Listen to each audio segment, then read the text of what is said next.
Hello, and welcome to another edition of iDS Talks. My name is Jonathan Sachs, Chief Revenue Officer at iDS, and today we're joined by Mark Gianturco. He's our CTO to talk about fake evidence, specifically a fake computer. Mark is a colleague of mine based out of our DC office. Been with us actually for 2 stints. This is stint number 2 for him, and thrilled to have him join me today. Welcome, Mark. Thanks, Jonathan. Appreciate it. So iDS has been handling a number of what I'll refer to as fake evidence cases. Something didn't smell right. The attorney's gut just said something's off here. And we've looked at fake texts, fake websites, fake contracts. And you, sir, had the pleasure of looking at a fake computer.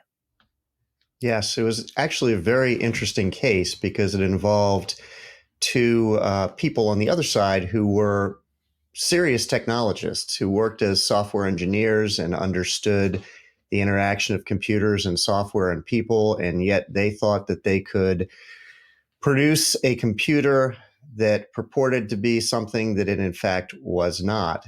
And an interesting fact in technology and forensics is that you can retrieve a record of just about every fine-grained action that's happened on a computer since an operating system was installed.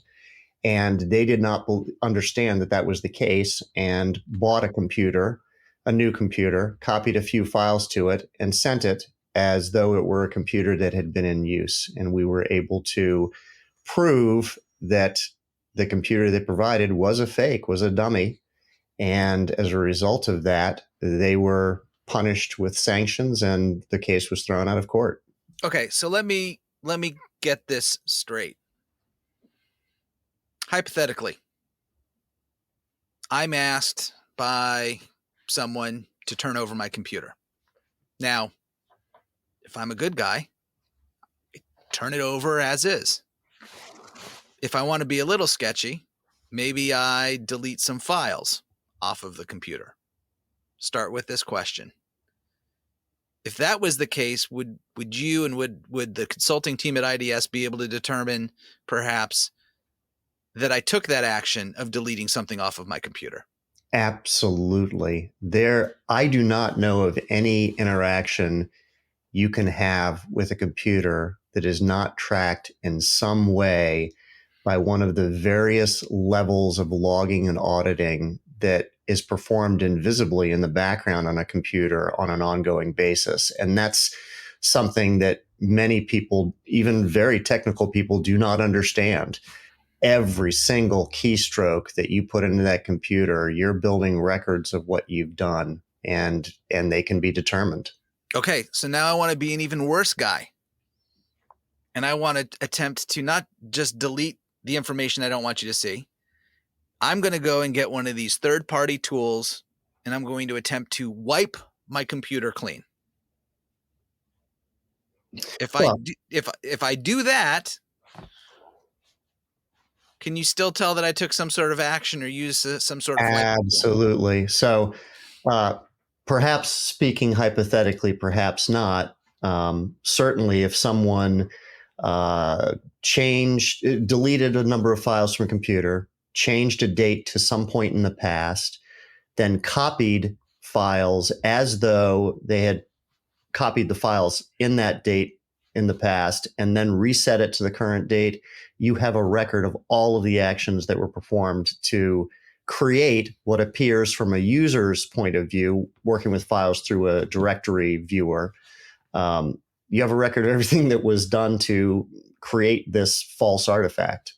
So, just as when you paint, a person might see a finished painting that's beautiful, you can see every brushstroke that was used to create that painting when you look at it forensically. Oh, I like that. It's like you're the Bob Ross of investigation here. I'll show you how to paint a tree. Yeah, exactly. Okay, so we're going to skip the if I was really, really bad taking a shotgun, maybe not a shotgun, taking some gun, shooting my hard drive in the computer, turning it over in that way, assuming the platters can't spin or the solid state device has now been destroyed, you would at least physically see I did something. Let's Yeah. go back. Okay, so let's go to Yes.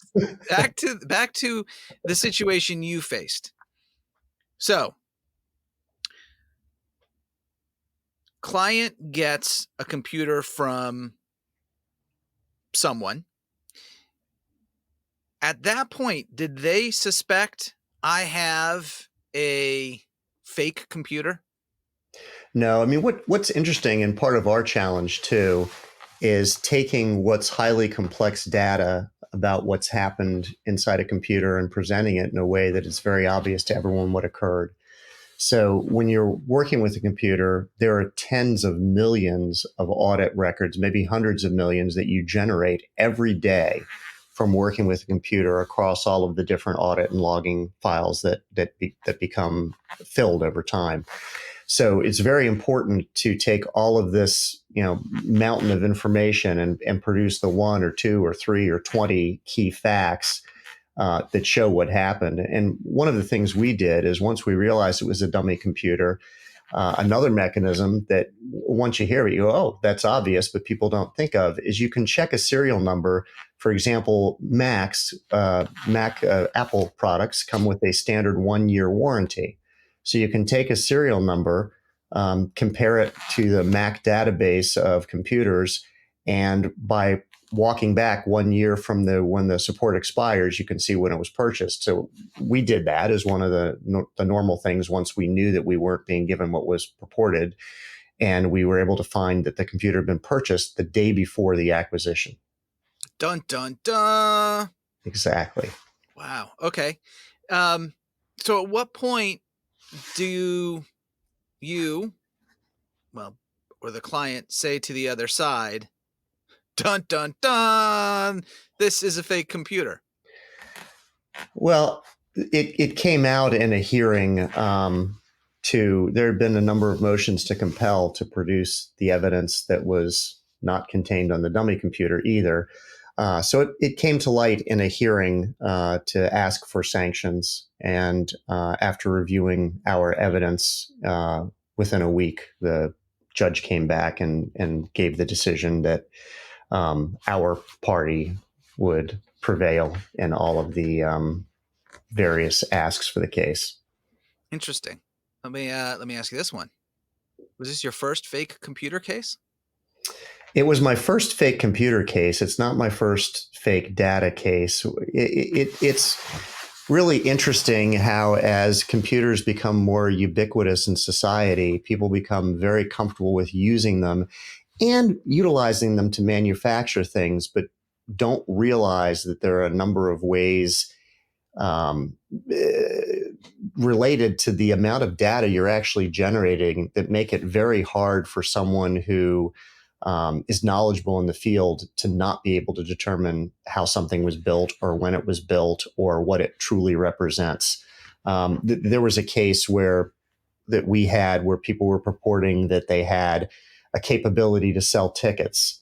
And through examination of some of the artifacts, we determined that we didn't believe that was happening. And then we just went back and looked at the ticket dates for concert events and realized that they had made a mistake. And they had a 1-day mistake where supposedly the band at the venue at the date, it did not exist. So they had supposedly sold thousands of tickets to a non-existent event. So often there's a combination of getting to a place with certainty through technology and then backing it up with easy to understand pieces of information to present to the court. So in this fake computer case, what do you think was the most compelling part? Was it it was a Mac and we had the date of purchase as the big red flag, or was it there's a lot of stuff that's been installed and then that's about it that's on here? Yeah, I think from an evidence perspective, for me as a technologist, all of the evidence of the explicit actions that had been taken to make it appear as though it were being used when it clearly wasn't through the examination.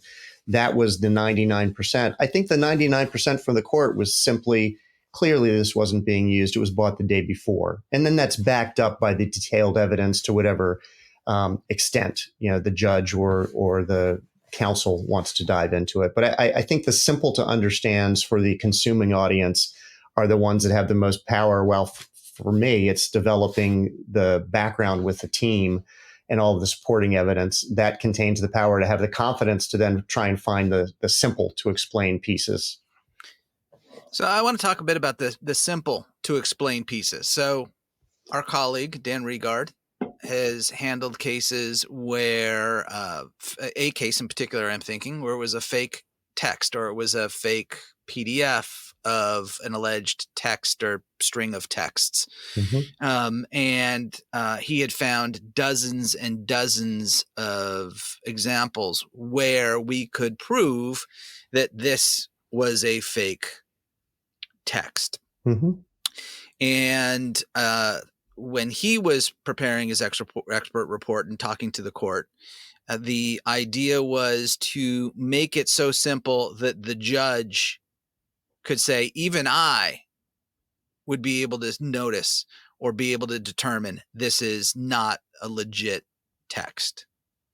Did you take a same approach here in this so that it made it so simple that the judge could sit there and say, oh, well, that's clear to me? Yeah, I think that always has to be the goal, and that's part of the value we add is eliminating the technical jargon and the requirement to understand sophisticated techniques and presenting things in a way that any layman can understand. I think that's critical for success. I had a similar case with faked messages, and they weren't central to it, but they were part. And when you're trying to build a representation of a screen, there are a number of things for a purported screenshot. There are a number of things you have to do in a number of different dimensions. And I think people, think it's a simple thing to fake a screenshot, but if you're purporting something happened at a specific time, there are a number of things that have to be in place for it to be accurate. And for me, in this particular case I'm thinking of, certain iPhone versions have been released at certain dates throughout history. So when someone presents a screen that's perfect, but it's a version of iPhone that hadn't been released when they say the screenshot is taken, that couldn't exist. So there are a lot of different ways that, people may think they're successfully creating a fictitious artifact that it's a very, very hard thing to do if you have the expertise to dig into it and not get caught. Interesting. All right. So now for my fun question. What are you currently binge watching? Oh, gosh. So I'm not currently binge watching a series. I've been into documentaries recently. There are a lot of good documentaries and bad ones on a number of topics, but I've been doing the documentary thing. So maybe some true crime documentaries, some documentaries, looking back at figures or events.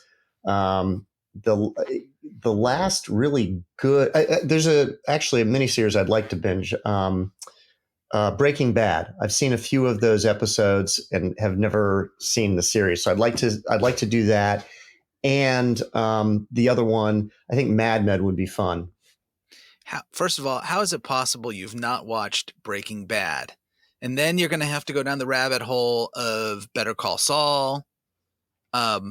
We need to talk about this. Although I will say, I'll give a little bit of asterisk by my answer. I'm like halfway through It's Always Sunny in Philadelphia, which is so inappropriate and so funny. I love it. I watch Welcome to Wrexham. So I understand. Absolutely. I saw that as well. Both. Have you seen? Oh, so when does the second season come out? It's got to be soon. Soon. He's coming. Apparently, the team's coming over here to the U.S. to play in 7-on-7 competition, and then there'll be some friendly matches. All right. So what's your prediction? Do they get promoted at the end of the next season? I hope so. I hope so. Very close. That'd be a good Cinderella story. And it was a turnaround. They did turn around the team. Well, you give me a lot of money and I can try to turn around a team too. Exactly. Not going to talk about any You of the already other have those sports. Hollywood boyish good looks. You just need some money and you'll be all set. That is true. Unfortunately, this is a podcast, not a video. So our listeners aren't going to be able to experience that. But if they go to idsinc.com and check out the Our Team page, they can Jonathan definitely see. Sachs. There you go. Exactly. Well, I want to thank you, Mark, for joining us today. I'd also like to thank our regular subscribers and those who may be first-time listeners. If you'd like to learn more about IDS or you want to subscribe to our IDS Talks podcast, you can visit idsinc.com or go to wherever you normally get your podcasts from. Thank you again for joining us, and I look forward to talking more about data with you on our next edition of IDS Talks. Thanks, Jonathan. Thanks again, Mark.